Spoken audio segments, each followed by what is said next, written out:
السلام علیکم ورحمۃ اللہ وبرکاتہ۔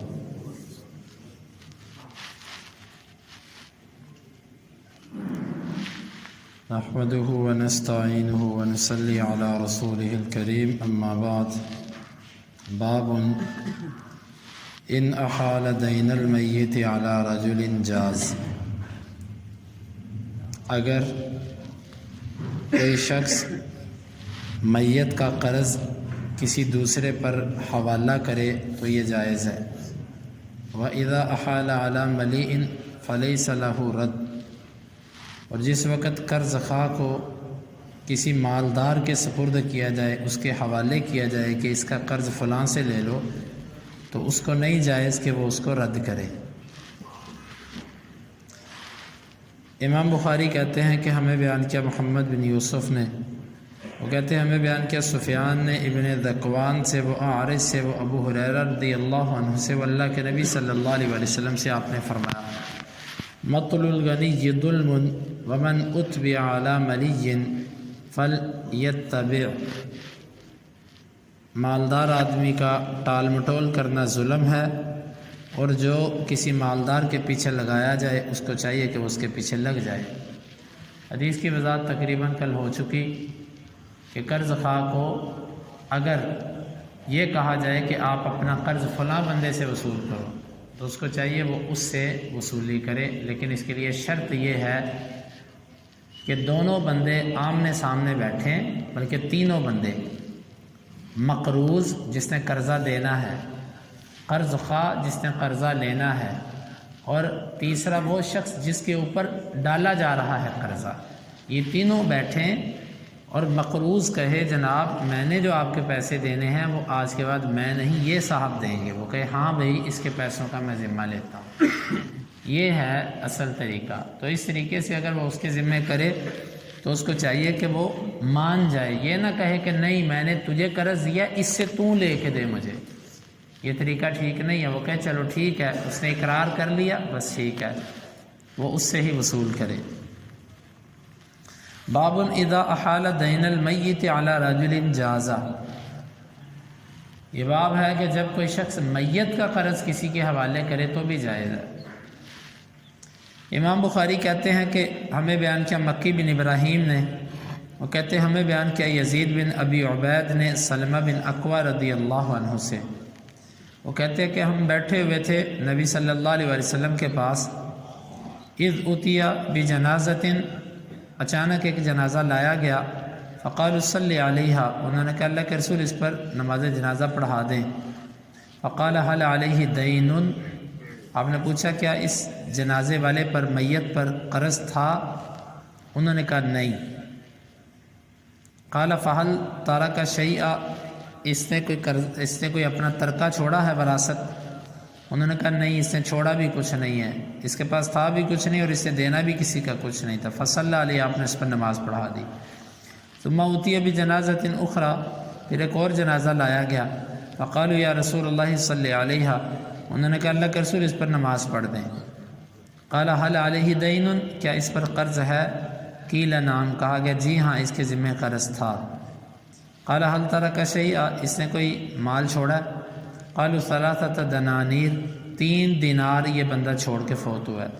فصلی علیہ، آپ نے اس پر بھی نماز پڑھا دی کیونکہ اس کا مال اتنا تھا جس سے قرض ادا ہو جاتا۔ ثم اتی بالثالثہ، پھر تیسرا جنازہ لایا گیا، انہوں نے کہا اللہ کے رسول اس پر نماز پڑھیں۔ آپ نے فرمایا حل ترک شیئا، اس نے کوئی وراثت چھوڑی ہے؟ انہوں نے کہا نہیں۔ آپ نے پوچھا حل علیہ دین، اس کے ذمہ قرض تھا؟ انہوں نے کہا ثلاثۃ دنانیر، 3 دینار۔ قال، آپ نے فرمایا صلوا علی صاحبکم، تم اپنے ساتھی پہ جنازہ پڑھ لو، میں نہیں پڑھتا۔ فقال ابو قتادہ صلی علیہ یا رسول اللہ وعلی دینہ فصلی علیہ، ابو قتادہ کہنے لگے اللہ کے رسول آپ نماز پڑھیں، اس کا قرض میرے ذمہ ہوا، بس آپ نے اس کے اوپر نماز پڑھ دی۔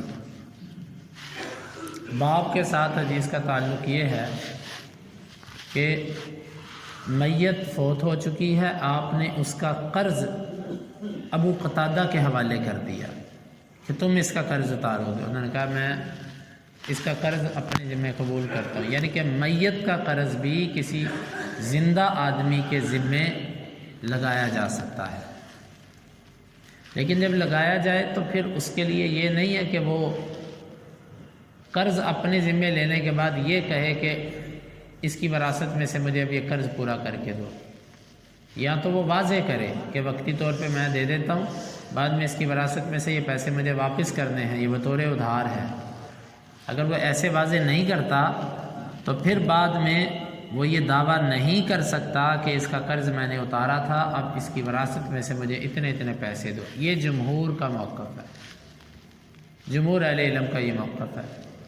البتہ امام مالک وہ یہ کہتے ہیں کہ اگر اس نے صراحت کر دی ہے تو پھر وہ رجوع کر سکتا ہے، اور جو ابو حنیفہ ہیں رحمہ اللہ وہ یہ کہتے ہیں کہ نہیں، اس کے لیے ایسا ذمہ لینا ہی نہیں ہے، یعنی کہ اگر میت کے ذمہ قرض ہے، وہ کہتے ہیں جب وہ مر گیا تو اس کے ذمہ رہا ہی کچھ نہیں۔ یہ عجیب سی بات ہے، فوت ہونے والا فوت ہو گیا، اب اس کے ذمہ کچھ نہیں ہے۔ کیوں؟ جب کوئی مر جاتا ہے تو شرعی احکام تو اس سے ساقط ہو جاتے ہیں، جب شرعی احکام اس سے ساقط ہو گئے تو اب اس سے قرض کیا وصول کرتا ہے؟ یہ ایسی بات ہے جو صریح حدیث کے خلاف ہے۔ نبی صلی اللہ علیہ وسلم نے فرمایا اس وقت تک جان نہیں چھوٹتی جب تک قرض نہ ادا ہو جائے۔ تو وہ کہتے ہیں کہ نہیں، فوت ہو گیا تو اب کس چیز کی ضرورت ہے، اب تو اس کے ذمہ رہا ہی کچھ نہیں، کیونکہ شریعت نے فوت ہونے والے سے سارے احکامات ختم کر دیے، نہ وہ نماز پڑھے گا، نہ وہ روزہ رکھے گا، نہ وہ حج کرے گا، نہ وہ زکوٰۃ، اسی طرح اب وہ قرض بھی نہیں دے گا۔ لیکن محدثین نے اس غلط موقف پر رد کیا ہے کہ یہ حدیث کے صریح خلاف ہے۔ یہ حدیث جو لے کر آئے ہیں، حدیث کی تھوڑی سی وضاحت کہ آپ کے پاس اس دن مختلف جنازے لائے گئے۔ ایک جنازہ آیا، اس کے ذمہ نہ قرض تھا اور نہ اس نے کوئی وراثت چھوڑی تھی، آپ نے جنازہ پڑھا دیا۔ دوسرا تھا، اس کے ذمہ قرض تھا لیکن اس کے 3 دینار سونے کے، وہ وراثت چھوڑ کے گیا۔ آپ نے جب دیکھا کہ اس کی وراثت سے اس کا قرض ادا ہو سکتا ہے تو آپ نے اس کا جنازہ پڑھا دیا۔ تیسرا آدمی، اس نے قرض تھا لیکن کچھ نہیں اس نے چھوڑا جس سے ادائیگی ہو سکے، آپ نے فرمایا کہ آپ اپنے ساتھی پہ جنازہ پڑھو، میں نہیں پڑھتا۔ یہ آپ نے انداز اس لیے اختیار کیا تاکہ لوگوں کو اندازہ ہو جائے کہ قرض کا معاملہ کتنا سخت ہے۔ لوگ اس کو بڑا ہلکا سمجھتے ہیں، آپ نے انکار کر دیا جنازہ پڑھانے سے۔